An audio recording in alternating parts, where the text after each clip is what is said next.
Right. Well, good evening, everyone. I'm Ann Crawford. I'm the Assistant Branch Manager and Adult Services Librarian here at the Ponte Vedra Beach Branch Library. I'm recording from home, but I'm introducing to you author Nita Prose, who wrote The Maid, an incredibly popular book, and if you're not already aware, has a huge wait list at the library, which is very exciting. And everyone's reading the book, they're enjoying the book, they're excited about the book. And so tonight we get to ask those burning questions we have about the book and about the author. And I wanted to say thanks to the Book Lovers Book Club at the Ponte Vedra Beach Branch Library for supplying quite literally 20 questions for me to ask. And if you have any additional questions that I haven't asked already, go ahead and put them in the chat and we'll do our best to incorporate those questions into tonight's event. And thank you also to the Friends of the Library for providing us our very own Zoom account so that we could have these conversations with authors. And I've said before that as a librarian, I feel like I'm talking to a celebrity, like a rock star. These are our literary rock stars. So, I know you can't clap, but please join me in welcoming Nita Prose. Yay! Thank you so much, Anne. It's very, very nice to be here. And just so all of you know, Anne and I were talking before we started here about all of you wonderful library patrons and how devoted you are to reading. And as I was saying to Anne, I have found that the library patrons are the ones that are the most careful, specific readers. And it pleases me to no end to be here with you tonight. Well, that is absolutely wonderful. And thank you so much for joining us. It's a treat because oftentimes we read books and then we have the burning questions about the author, about what they've written, why they wrote what they wrote. And we have to just speculate as to what the answers might be. But tonight we might get to uncover some of the mysteries of the book and beyond the book. So I thought to open up tonight's event, maybe you could tell us a little bit about who you are as an author and as a person. Well, I as an author, this is my debut novel. So being an author is a whole new thing for me, although I'm not new to the book industry. So for the last 20 years, I've worked as an editor for Simon & Schuster Canada, which, is a large multinational company. And, I very regularly tell people that the fact that I am able to write this debut is because I've worked with so many authors in the past, and they have taught me really everything I know about the craft of writing. And that has served me in such good stead in writing this, my very first novel.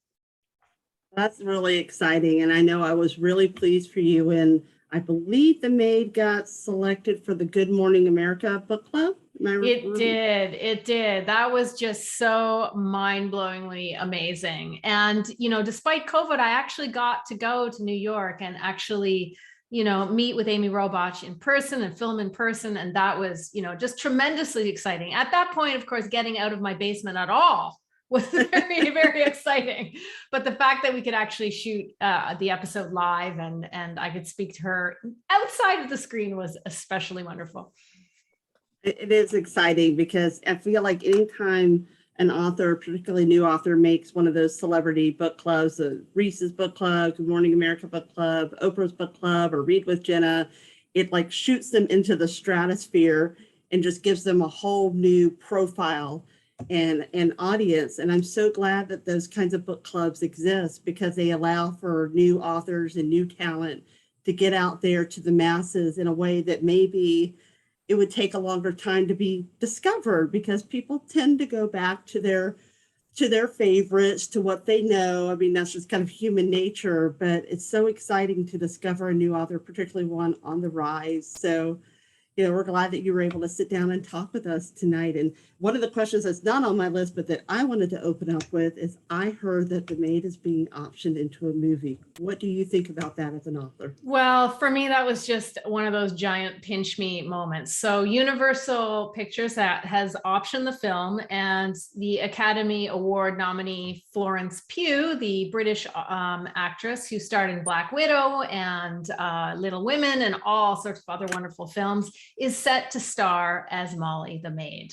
I'm tremendously excited about this. We don't have a shoot date yet or any of that. It's still a ways off. But I can say things are moving along really, really nicely. And for me, the exciting part of a movie is getting to see in full Technicolor everything that, in your reader's mind and in my author's mind, I have to imagine, right? We have to do that work of imagining the Regency Grand into life, that hotel where Molly works, and imagining what all these characters are like. But in a movie, we get to see it. And I cannot wait for that moment. Well, I hope like Delia Owens with Where the Crawdads Sing, you get kind of a first row seat to give your input about what you envision, because I think it's so important for authors to have a voice when their books become adaptations, so that, I don't know the right way to put it, but so that your vision is truly realized Yes, on the screen and it doesn't become something else entirely. Yes, I think that's really important. So far, I've been consulted in very meaningful ways, and that has been wonderful. It's always a tricky thing to bring a book to life, because, especially in a film, because they're so short, really. And so how do you bring that entire spectrum of, sometimes 300, 400 pages into a succinct story that fits into about 90 minutes? So that is always the challenge, but you're right. The ones that seem to be most successful are the ones where there's a real participation and mutual understanding about what the book is about between both the authors and those wonderful experts in the film industry. But it's nice to hear you call them experts, because I'm sure there are times where they're confronted with an author who doesn't want to let go of their baby, which is hard to do, because as a parent myself, I mean, that would be impossible for me. And in a way, I guess a book is kind of giving birth to a whole story that's been inside your head for such a long time. Very true. But for me, I have so much respect for screenwriters, directors, and actors. Their arts are parallel to mine, but entirely different. And I really do have a tremendous amount of respect for that. And so I know, and I think about this as a translation. This is a translation of a book into a different language, and that language is film. I'm sure your publishing background probably gives you some perspective on this, because I imagine in the publishing world, you get not an unfinished manuscript, but kind of an unedited manuscript, and your job is to kind of trim where it needs to be trimmed and tighten up things in certain areas. And those are always, there's so many different moving parts and choices that get made there. Yes, so it's very much analogous. I think you're totally right about that. And the editing process is not so much different, but one is working with words and one is working with moving pictures. Yeah, for sure. Well, I'm going to dive into the questions that the Book Lovers Book Club had, but I want to remind all of our listeners that if you have any questions, go ahead and put them in the chat. And I'm going to try to keep my eye on that. And Trent, our adult services specialist, is going to help me out with that as well.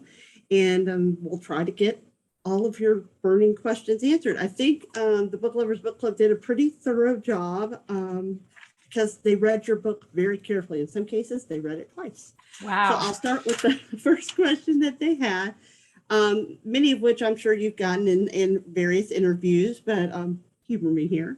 The first one is, why did you write The Maid? Well, I actually didn't plan it. Unlike many debut novelists, this was an idea that just came to me out of the blue. It really struck me like a lightning bolt. So what happened was, in 2019, I was at the London Book Fair. And the London Book Fair is a big event in publishing. It's where publishers and editors and agents all unite in London and England. And we talk about books, upcoming acquisitions, and we plan and scheme. And, what you read in any given year, we've planned and talked and discussed those books 2 years ahead of time. So that was in 2019. I was staying at a London area hotel, and I went to a meeting, and then I came back to my room at a strange hour of the morning. And I opened my hotel room door, and I completely startled the maid who was cleaning it. And I remember her, sort of stepping back into a shadowy corner. And the embarrassing part is that she had my pants in her hands, because I had left them in a big tangled mess on my bed, because I'd gone for a run that morning and then realized, oh my goodness, I'm going to be late for my meeting, and, quickly changed, threw them on the bed. And this is what she did. She was just holding them like this and looking at me, startled that I was entering at, 10:30 in the morning, a strange time for a guest to be there. And I looked at her and I just thought, oh my goodness, it is such an invisible and intimate job to be a roommate. She'd been cleaning my room for days. So, and she knew so much about me just by cleaning my room. And I didn't know a thing about her. And, it was just one of those funny moments. We didn't speak. We just looked at each other. And then she went about her business and she ended up leaving the room. And I didn't think about it after that. I went along with my day and got on with things. And then a few days later, it was actually when I was on my plane ride home. And that's when the idea struck. It came in the form of a voice. And it was Molly's voice. And it was clear. And it was crisp. It was very precise. I heard her voice. It was just like this, polished to perfection. And I grabbed the napkin from under my drink because I didn't actually have any paper with me. I wasn't expecting to write a debut novel. And I started to write the prologue to this book in a single burst. It came out just like that. And that is how this debut novel came to be. Very, very reminiscent of J.K. Rowling in the coffee shop, writing about Harry Potter on the train. So very sometimes true. You gotta just get it down when you can. Yep. When the inspiration strikes, you have a decision to make. Are you going to follow or are you going to let it be and drift to another person? Because I think ideas do. Absolutely. Absolutely. And as I said before to you when we were chatting, that I will never look at a hotel maid the same way again. I promise on my upcoming vacation that I'm going to say, hello, how are you doing? How's it going? Because you're right. They do know you in a very intimate way that even some of your closest friends might not. Absolutely. It behooves us to think about that. Yes, it behooves us to not leave what we feel like is going to be a crime scene, not maybe like a literal crime scene like with Mr. Black, but a crime scene nonetheless of, gosh, what kind of clues about myself am I giving away here that maybe I do or do not want to put out into the. And just the general kindness of realizing that it really is incredible that a roommate comes and cleans up after you. That very fact that we all enjoy when we're guests at a hotel, that we don't have to clean up after ourselves. Well, it deserves a thank you at the very least. Absolutely. Absolutely. No more towels slung all over the floor or anything crazy like that. Another convert. Yay, Anne. Absolutely. So we were curious in the book club of how you came up specifically with the character of Molly. You said that you were inspired by this maid that you had met, but what was it that gave you the impetus to come up specifically with Molly the maid? That really was that bolt out of the blue that I just mentioned, but there is another impetus first. Some of her very unique characteristics. She is a socially awkward character. She really struggles with social cues. And, after the death of Gran, her beloved grandmother, a few months ago, navigating the world has been so rough on our poor dear Molly. Many years ago, before I was an editor, I worked with special needs students, and it was a really formative time in my life. And, it was one of those experiences where I came in one role. Came in as a teacher, and in some very profound ways, wow, did I ever leave as a student. One of the things I loved to do was to take my kids outside of the classroom. They were all teenagers, and we would go out in the world. Sometimes we just go to a restaurant or a coffee shop, or sometimes to a museum. But, most of the time they were treated really well. And then there were the exceptional moments when they weren't, when just regular everyday people would treat them with such casual cruelty because of the most minor differences in their behavior, in their way of being, in their humanity. And that always stuck with me. It's something I think of often, even before I started writing this book. And, that's the bad part.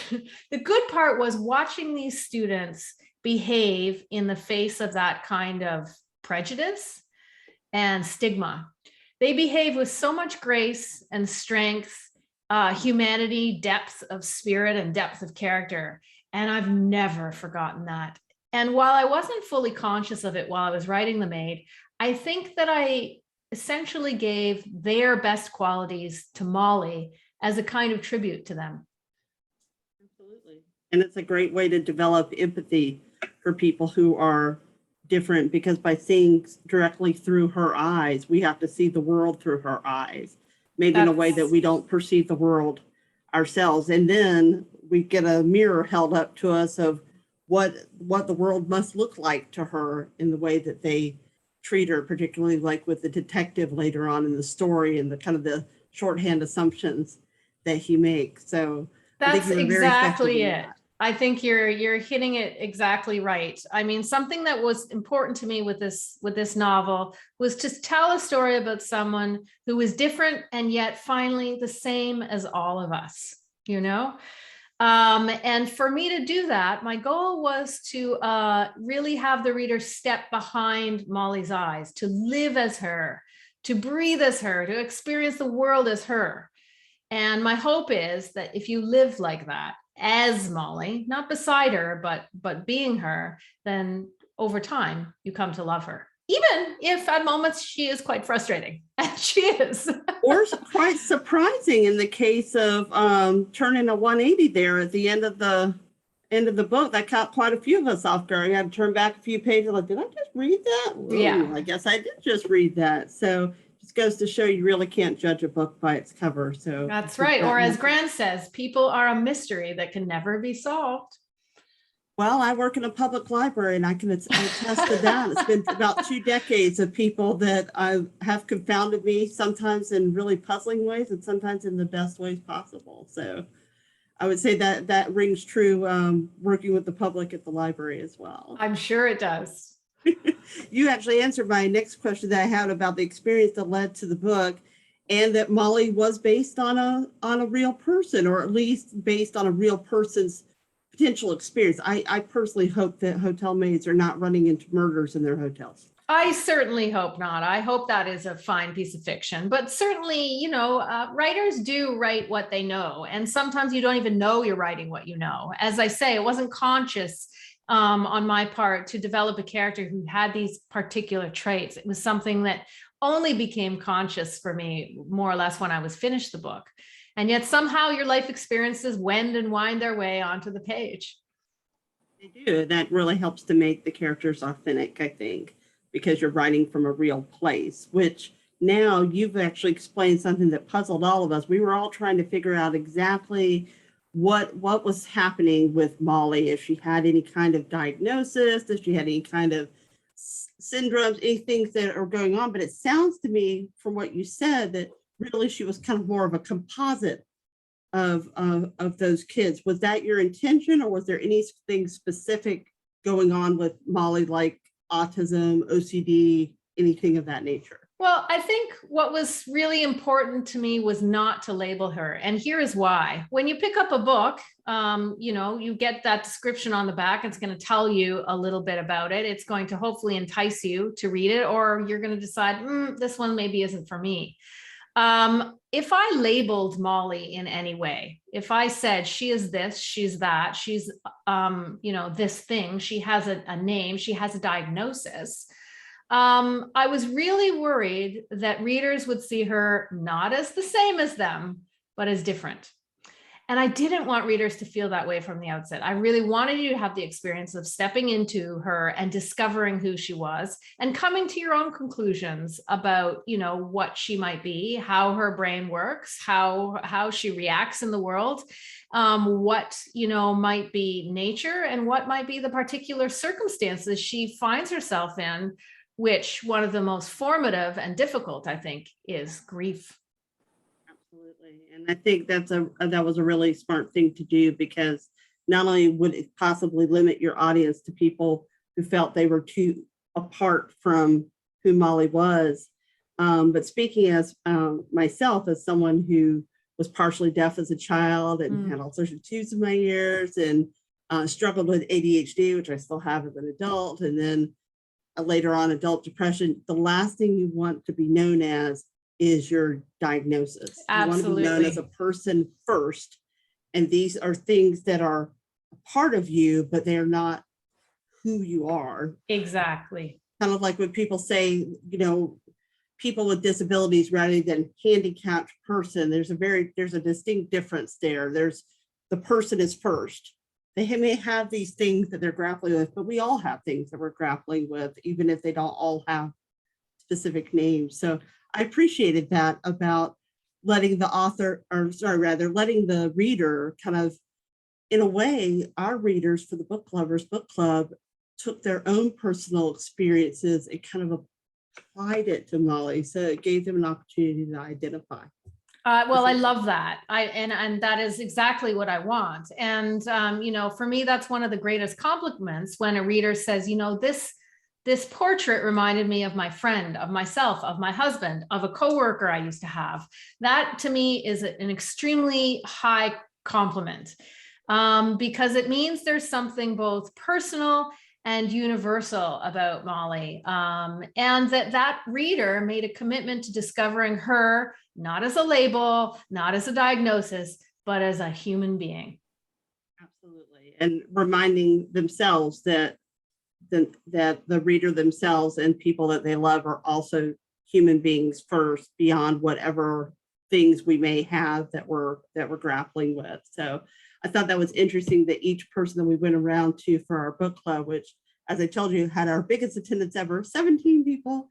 Everyone had something different that struck them about the novel. So we learned a lot more about the book, but also a lot more about each other. So that was really exciting to be able to do. And in a way, I think you may have answered this question already when you said, why did you decide on this story for your first book? It sounded like your mind just wanted to write it. Yeah, there is the gift that comes with that lightning bolt of an idea, and then there's the hard work. And let me tell you, the gift is the easy part. Then, it comes down to, myriad decisions that an author has to make to actually make a world come to life, So I got the gift of Molly as a voice, and with it came the notion that perhaps she was a bit unique in her voice, and that she was a maid in a hotel. So that also gave me a bit of a setting.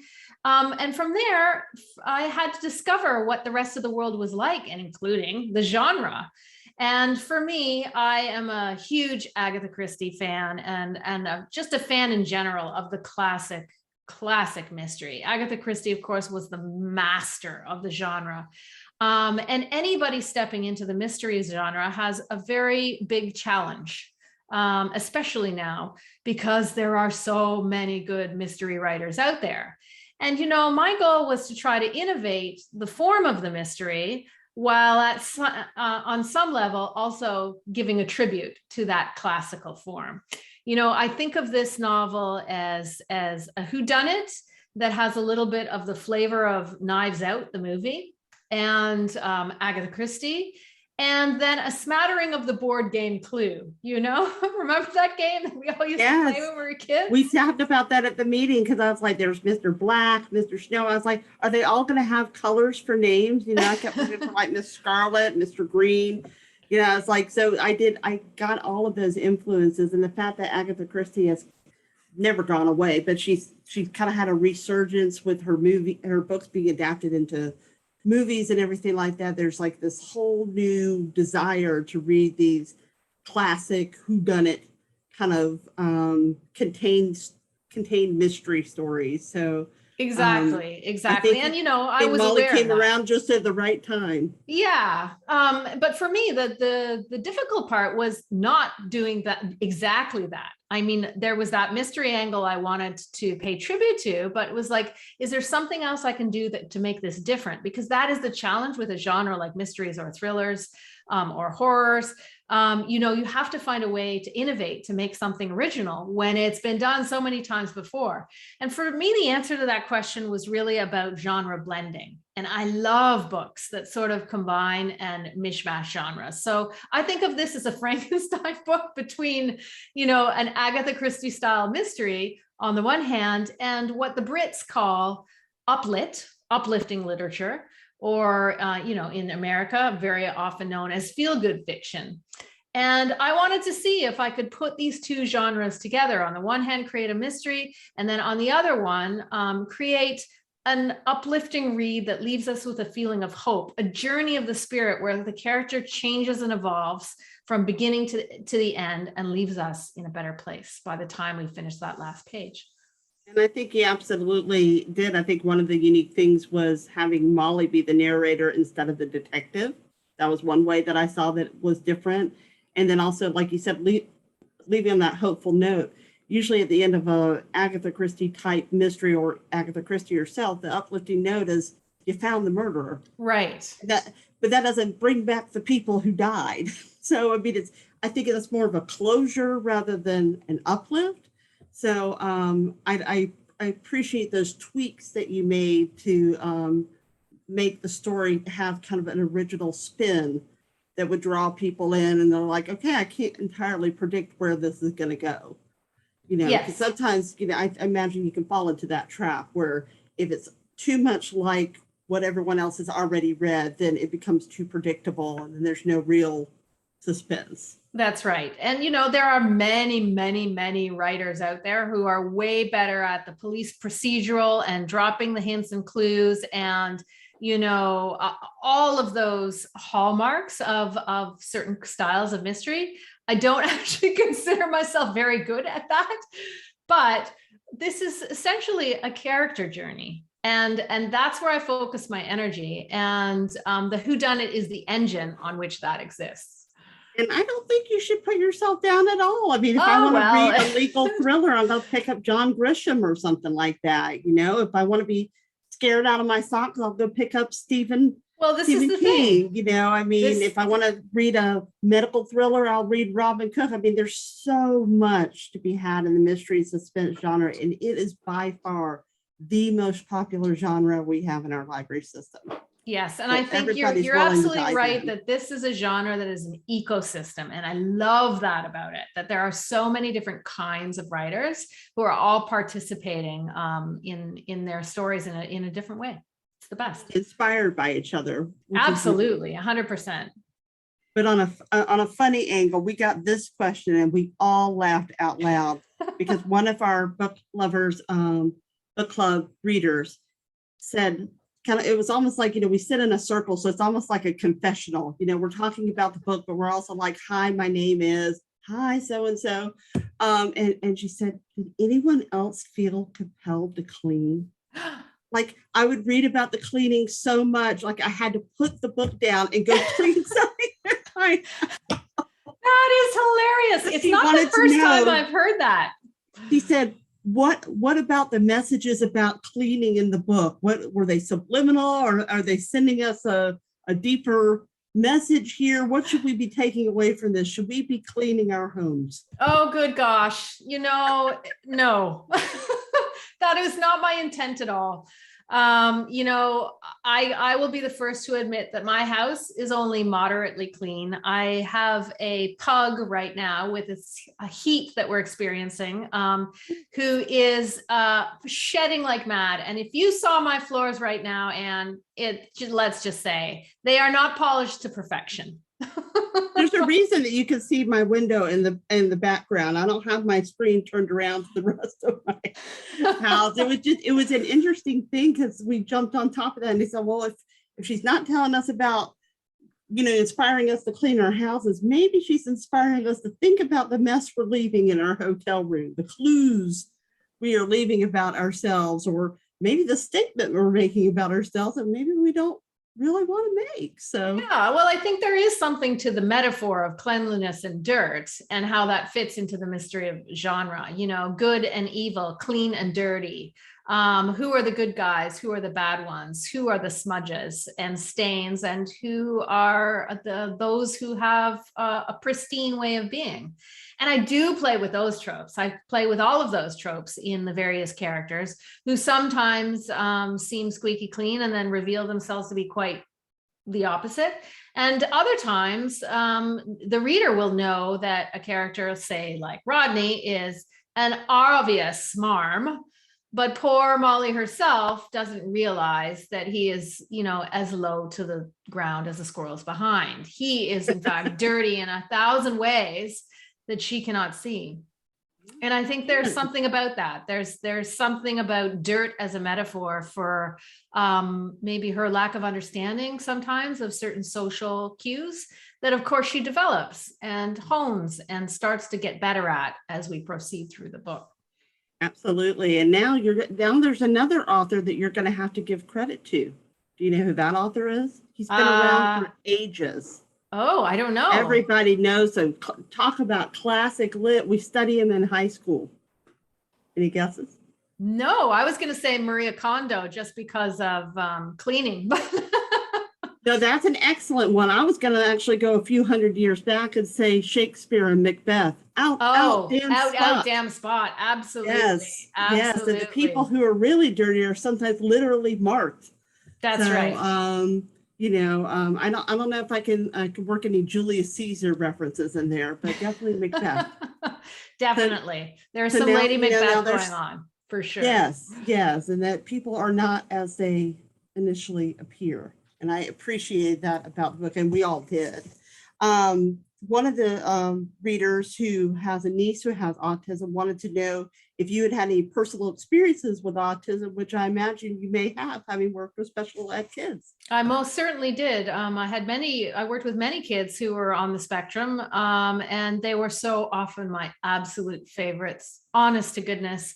Their directness, their ability to tell the absolute truth and to leave it with no varnish was a quality I often respected greatly and admired. Those sorts of qualities in some of my students made me ask deeper questions about why we lie, who we're actually trying to protect when we tell a lie. Is it really for our own benefit or for somebody else's?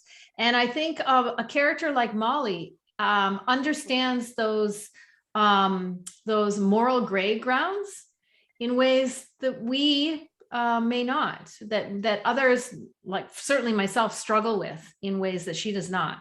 She knows that there is only one reason to lie, and that's not to hurt others, and to protect others. And there's no other reason. She'll never do it for herself. She'll only do it for others. And that is a very unique and intriguing moral compass to me. Yeah, she's a very pure character in that respect, which came to play in the epilogue at the very end, when you see that she is ultimately trying to protect someone that she feels has been in her corner. And I love that she realized, and the book club did too, that she realized that she had more than one person in her corner. She had multiple people who were willing to step up for her. So that was not only a revelation for Molly, but a revelation for the reader. That's right. And this is a mystery that's unusual because I really only wanted it to be solved through a connection to the human heart. And that sense of community, of belonging, of finding who are your people. Molly gets that in the end. And that to me is a kind of justice that is outside of the whodunit and more meaningful in a lot of ways. Part of her character journey, that she accepts that, it really does take a village, and you do need other people out there that support you and understand you and value you exactly for who you are.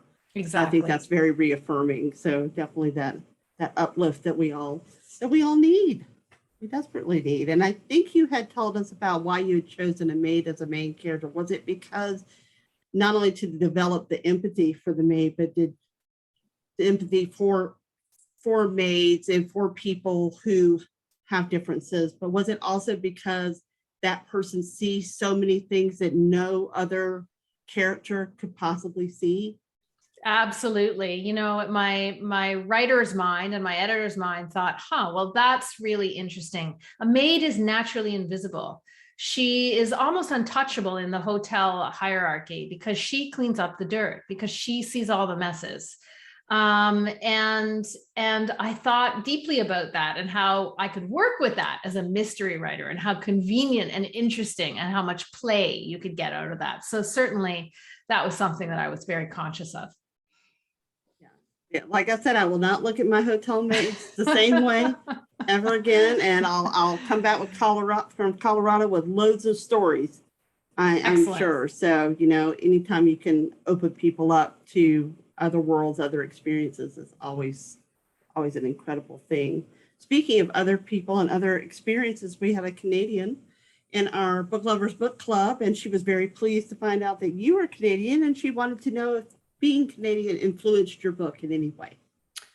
I think in subtle ways it did. I don't know where she came from, but I'm from Toronto. That's where I live now. And I think, that is a very perceptive thing to notice.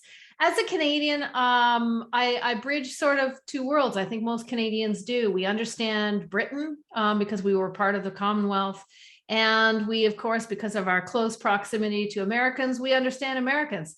We are neither of them, though, but our understanding of both is really unparalleled, I think.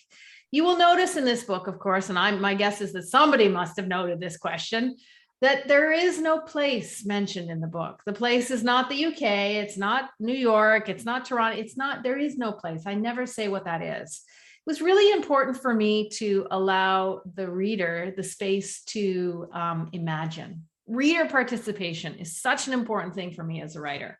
I want to create and give you just enough that you do the rest of the work. You come on this journey with me. You complete the picture. You bring your experiences to life. You bring your rich minds and your deep understanding of the world to the page and invent the rest of the story with me. And part of that is the experience of, where is this? Perhaps for you, you set it kind of in your mind in one particular place in the US, perhaps in the UK. For me, the hotel is really a mixture of various hotels I've seen or stayed in, or just graced the lobby of. And some of those are in Toronto, and others are in the US, and others are in the UK. It's really a pastiche between those three. The other thing about the fact that I don't actually set the novel in a certain place is that in a certain way, I wanted the reader to experience something that Molly experiences every single day of her life. And that's that feeling of slight disorientation. She doesn't feel it geographically. She always knows where she is, but she feels it socially in every interaction from the moment she wakes up to the moment she sleeps. Is this, I don't quite know where we are, what's going on, where my next footstep is going to take me. And in some ways, this was my way of giving the reader that experience through a different medium. Absolutely. And by leaving out certain details, like you said, it leaves so many doors open rather than kind of closing the doors and narrowing down the experience. In some ways, we're almost forced to walk in those shoes because there are so many open ends. So we have to draw from our own personal experiences to imagine the hotel and imagine that character and imagine that situation. So I really love that deep dive plunge that we're able to take as part of the journey. We take the journey with Molly, which I think is really exciting. I noticed that our Canadian reader was picking up on she was picking on a certain verbiage and things like that. She's like, hey, that's familiar to me. I bet. We're like, really? So we're getting an education here too. Like, oh, okay. It felt a little bit like I've been re-listening to the audiobooks for Harry Potter, just when I want just kind of like a little fun break, and how in the first book, they changed all the references for Americans and how refreshing it was when they stopped playing to us and then just let it be British. Absolutely. And so, that's always really appreciated. And I think it lent to her character and her elocution and her decorum and all the ways that she tried to emulate her grandmother. And that was one of the questions. What is your relationship with your grandmother? So my grandmother was on my mother's side was just an absolutely phenomenal woman who died at the age of 103. She is not, though, a model for Gran per se, wonderful as she was. But I would say my mother is more a model for Gran, my mother and one of my aunts. And, my mother was so different in fundamental ways because she's so exuberant and so loud and just, the life of the party sort of a person. And Gran is certainly not that. But in the more fundamental ways, she was a lot like her. Her unconditional love for family and particularly for her children, her endless ability to show that in profound ways and to teach without being didactic or, sort of rubbing your face in it. And those are qualities that, when I lost my mother a few years ago, they were those, you realize a little too late sometimes just how formative, somebody can be in your life. And my mother was certainly formative to mine. In a way, I think of her as my little gift to the reader. I was so lucky to have such a great matriarch in my life, such a wonderful motherly figure and a female figure to just guide in these seamless, incredible ways. And so for those readers out there who've had such a force in their lives, whether it be a mother, a grandmother, or another woman in their lives, I hope you recognize something about Gran in your own experience. And for those who didn't, well, you've got Gran. She's all yours. Absolutely. And that's a wonderful tribute to your mother, I think. I think she would be very proud. And I appreciate that you created the character of Gran, especially for people out there who might not have that connection in their life. I have a connection with my mother the way you described with your mom. Unfortunately, she's still with me, alive and kicking. But I recognize that there are a lot of people who don't have that. So it is comforting to see that women can support women and inspire them to, carry themselves at their full height. And in Molly's case, start to step out of the shadow and kind of discover themselves and all the possibilities Exactly. they have. Exactly. That was really inspiring. And it's funny, I'm looking at my question like, oh, she already talked to me about the book. We don't know where the book takes place. And it does tie into your background because it's a composite of the hotels that you've worked in. So you're making my job easy. And you told us about the real life events that inspired the book, the maid who was holding the pants. And wow, she was just right there in your sphere. It was just one of those weird things. Exactly. Just one of those weird things that strikes you and becomes the impetus for, a creative work.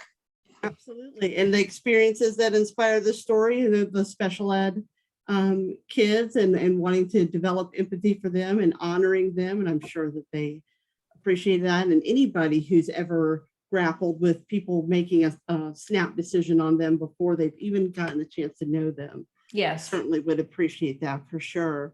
Some people ask some really specific questions, like they got to the epilogue and they wanted to know, why did you choose Rodney to go down for murder? Oh, that is a good question. In so many ways, this book it metes out justice in unusual ways, not according to the legal ways that we, have often developed in the real world. I wanted to create a hyper real world where the right things happen, even if they're wrong.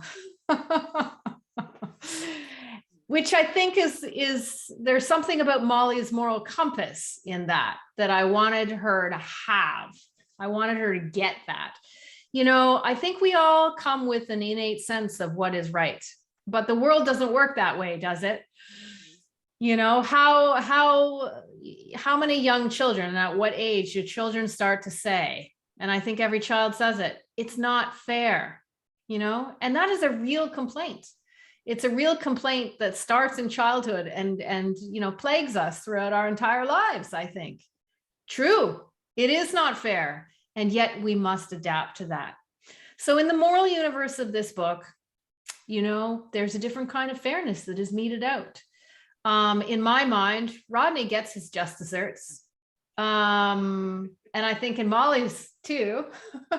Yeah. Is it legally right? Not at all, far from it. And yet somehow all's right in the world.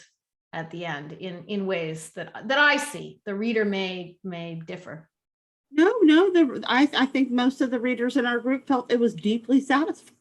Well, I think that's probably also because there's a lot of women in this group, and we all know our Rodneys, don't we? We've had our encounters with this kind of character before, and perhaps it's nice to see him go down in the confines of a book.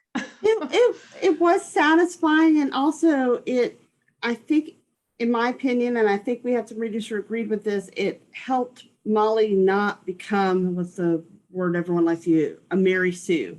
Yes. She was more 3D. She was more three-dimensional. She wasn't entirely black and white. There were definitely shades of gray. And what was interesting is you didn't necessarily see that in the beginning, but then you came to that in the end. And in a way, I think she had to become a little bit more gray in order to grow up and move forward. She had to kind of explore the complexities of the world to be able to move forward in That's it, right. for better or for worse. So that's right. And she's no angel. No, as none of us are. Exactly. So that really makes her much more real and surprising, and not predictable, not just for the story, but just in life. Life has few predictabilities. There's a lot of twists and turns. So the book certainly mimicked life in that respect. But like I said, I don't think many people were all that disappointed to see Rodney go down. I don't think anyone was really disappointed to see Rodney go down, but there was a lot of talk about right and wrong, which I'll get to in a pretty complex question here in a moment. But in the meantime, I was going to ask, was Molly fully aware of her manipulation? Did she know what she was doing, or was it that, that was it kind of an innocent one to protect someone, or was she kind of manipulating the plot all from the beginning? I guess it depends on your point of view. She, in some ways, is very conscious from the very beginning of what she is doing, and we find that out at the end. So she's known all along. But that consciousness is also tricky, because she's somebody who is off balance in so many ways and emotional in so many ways. She faints at the drop of a hat. When she can't deal with the world, she forgets it. She has blackouts like crazy. And that piece of her, that's the part where we can't really say that she knows everything, that she does things absolutely on purpose, because sometimes she really does not see. She really does not remember. She really has blacked out. Absolutely. And we talked about how she, in some ways, not completely, but in some ways, she's an unreliable narrator through some manipulation, but through a lot of no fault of her own, and how just human nature, we just instinctively trust the narrator. We trust what this person is telling us, and how much it kind of messes with the reader when, wait a minute, this person's not entirely reliable, but that's the point of view that you're given. So you have to kind of ride it out and see where it's all going to go. So I think in talking about that, Molly didn't have any specific labels, kind of open that, I think makes that question more understandable, and that it's like, okay, so there's a little mix here. She is socially challenged, but at the same time, she has a very strong sense of right and wrong, whether it matches up with the law or not. That's right. And that makes things just more complex. Yeah, it does. And I think the other thing about her is she shuts herself down. Her brain will shut down in key moments. She has the ability to wipe a slate clean, to wipe her memory clean in ways that, probably most of us do not. And I don't, instinct. yeah, it's a protective instinct. I don't think, and certainly wasn't my intention to say that she does that in any way to manipulate on purpose. That is how her brain is wired. That's what it does to protect herself. But of course, that lends to a certain unreliability, even though she tells us all along from the very beginning. You've read it 2 times now, man, so you can verify this. She kind of tells us all along. It's just that we weren't aware of her blind spots. Absolutely. And I think, speaking of manipulation, I think we weren't thinking so much her mind was deliberately manipulative, or she was deliberately, blacking out or erasing things. I guess more so that she kind of had a really strong instinct of, like I said, right or wrong, and that guided her motives, that guided her perspective, and kind of colored in kind of how she was going to choose to look at things. One thing that we thought was, not maybe manipulation is the wrong word to use, but one thing that we thought was an interesting, what seemed like intentional misdirect on her part, was when she says to the detective, "Who would talk to me? I'm just a hotel maid." And he fell for that hook, line, and sinker because it fit with the narrative he'd already pre-constructed. Yes. And so he shut down a whole line of questioning and possibilities by buying into, a presumption about this person simply because of the job that she worked. Yes. And we thought that was interesting, that she was clever enough, not that she was never smart, she was, but that she was Machiavellian enough, if I may, to recognize that might be a blind spot on his part. Right. But that was interesting. I felt like that was a turning point to seeing Molly in a different way. Yes. So it's like, okay. So she's got some instincts here. She's got some thoughts here. You kind of knew what you were playing with at the beginning, but you didn't necessarily know where her mind was about it. Yes. Yes. Did she have control over what she was thinking, and was there a purpose? And it unfolds. Yes, I think the further we get into the book, the more aware she is of just how unfairly she's treated. But then she starts to use that. She starts to realize that she can turn the tables on people with their own assumptions. Because when you assume, you know what you do, as Molly says. Yes, absolutely. And she recognized that pretty right off the mark. So that was very clever of her. Going in an entirely different direction, going back to the grandmother, we had a reader ask, how did the grandmother dying serve the story? Molly had to go into this journey with grief and aloneness in order to find a new sense of self. This is an uplit book. It is a journey of the spirit. It moves a character from one low point to a higher point in the story. And she counted on Gran in such fundamental and important ways. So, this is the first time in her life that she has to make decisions for herself and find her way without her moral compass, Gran. So I think, sadly, we had to begin without Gran in the picture, and yet have her voice as present for Molly, having her conjure her into being so much, because she needs her so badly that she's almost there. She's almost living inside of Molly as a voice, as a spirit, as a ghost. And I think death can be like that a person can be so profoundly moved by loss that absence can speak almost as loudly as presence. That's certainly something I've experienced, and I don't think it's a unique experience. And I think I tried to show that in the depiction of Gran through Molly. So I think she needed to be alone to find herself, and that she couldn't have gone on this journey if Gran were still there.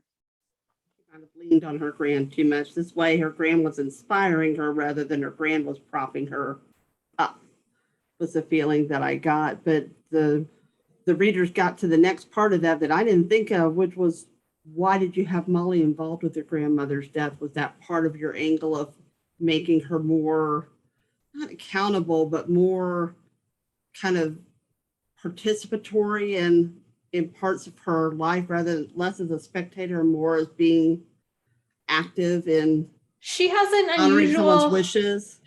yes, she has an unusual moral compass, and she knows that her grandmother wants it this way. They are people who don't have means, you know. Other people might have access to very, very different choices than Gran and Molly had. But she was asked to do something. She believed it was the right thing to do at that moment. It's certainly not a choice she ever would have made under different circumstances. You know, there are moments in the book where you as a reader might suspect Molly of murder. You might suspect that perhaps she did, in fact, kill Mr. Black. And we all know how that ends, so I won't talk about that. But I did want her to be a complex character, capable of a lot of things that most of us might not be capable of. And yet, I hope that in my depiction, the reader can open themselves up to the fact that Molly did what she did with empathy. I think she did it with empathy, and she did it with agency as Yes. well. There wasn't someone else kind of dictating the terms. She was honoring somebody's wishes, and she acted of her own volition. And I like to think, maybe it's a hopeful side of me, I like to think that that instance propelled her forward to take some agency in her own life and step forward and do and ask for things for herself. Yes. Recognize Well, that she was worth doing that for, because to yes. trust someone to honor that final wish is it's a weighty moment. And I think it's something that, even if she didn't come out and say it all the time when she was talking about her grand, she was, like you said, she was coming from a point of grief. She was still processing all those things that were happening. So it kind of, I think it did set her emotion, it kind of set her on a path. Yes, I would agree. absolutely Very right. intentional. I like when my reading is intentional. I like when it forces me, which I enjoy, but it also forces me to look deeper, to look beyond just what's on the page, or what the surface story may be with this murder. There was so much more going on underneath that, which I think was really unique and interesting. I think that's why people are reading the book. Thank you. I saved one of my trickiest questions for last, and spoken like a former professor, which is one of our get ready, one of our book club members. She said, "What do you think about lawful justice versus Robin Hood justice? Are you provoking the reader to examine their conscience?" Oh, I most definitely am intending to provoke the reader to think about justice and to think about their conscience. But my main goal is to have people think more deeply about empathy. And, you know, so often the world is divided into those who deserve our empathy and those who do not. Molly doesn't feel that way. All people in her mind deserve empathy, until they don't.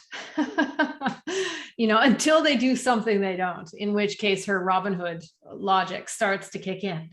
But my intention isn't to model a better world of justice or to make a comment on justice so much as it is to deliver a mindset through Molly that delivers a different notion of what justice looks like to her. And I think one where, you know, she takes justice into her own hands because the world is unfair. It is. Absolutely. Absolutely. And I appreciate that you're, like, again, you're invoking that empathy and provoking people to examine themselves and our own either active prejudices or even passive prejudices that we may not even be aware of. Absolutely. It's almost the ones that I think are more dangerous are the ones that are kind of more under the surface, because the ones that are right out there, they're right there in front of you. You can do something with. It's those kind of ones that just kind of kick in without you thinking about it, and then you step back like, whoa, why did I Exactly. fill in the picture that way? Why did I jump to Yeah. that conclusion? Why did my mind go to, I've made all these decisions about this person or this circumstance? So like I Yeah, and said, that takes in a tremendous amount of bravery to sort of look at your own thinking that way, right? it Yeah. does take a lot of bravery. We talked about Molly as both a character who was brave and naive. We talked about how she was sweetly naive in the way of believing that the world should be fair, but also incredibly brave in wanting the world to be fair and deciding, as hard as it might be, to continue to see the world through that vision.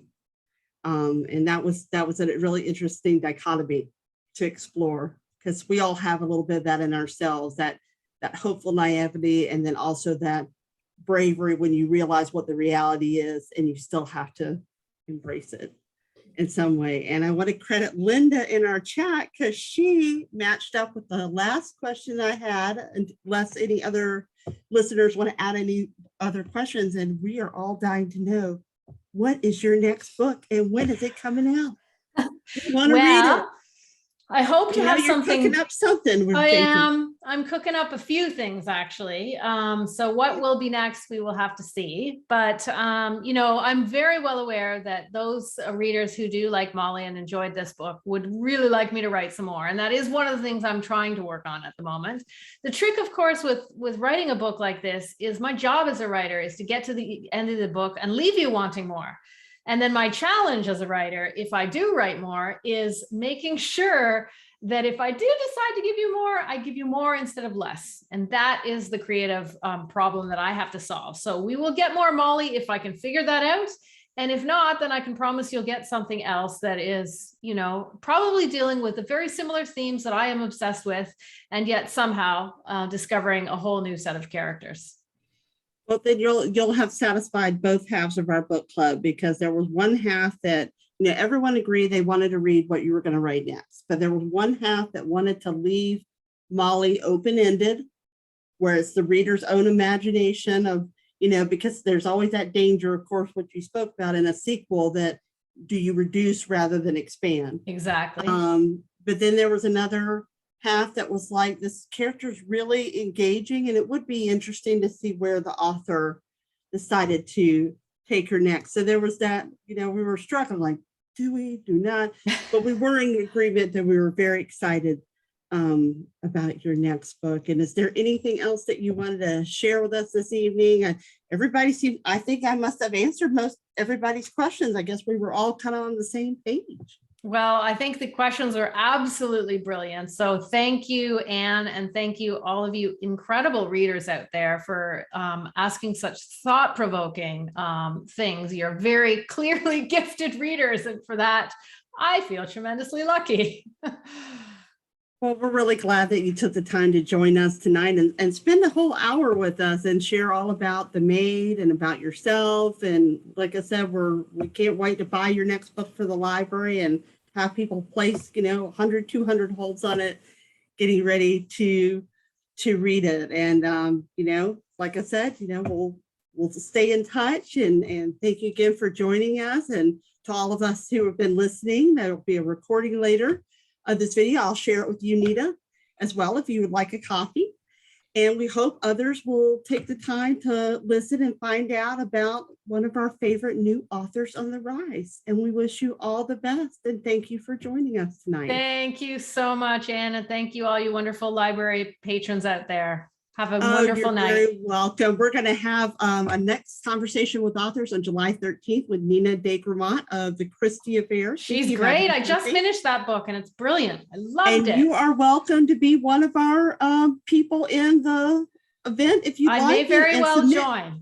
And submit questions. That would be great. Authors on authors. If they can do actors on actors, we can do authors on authors. So again, thank you so much, Nita, for joining us. Thank you, everyone else who's been here tonight, and happy reading. And to you, Nita, happy writing. Thank you. So much. Bye, all.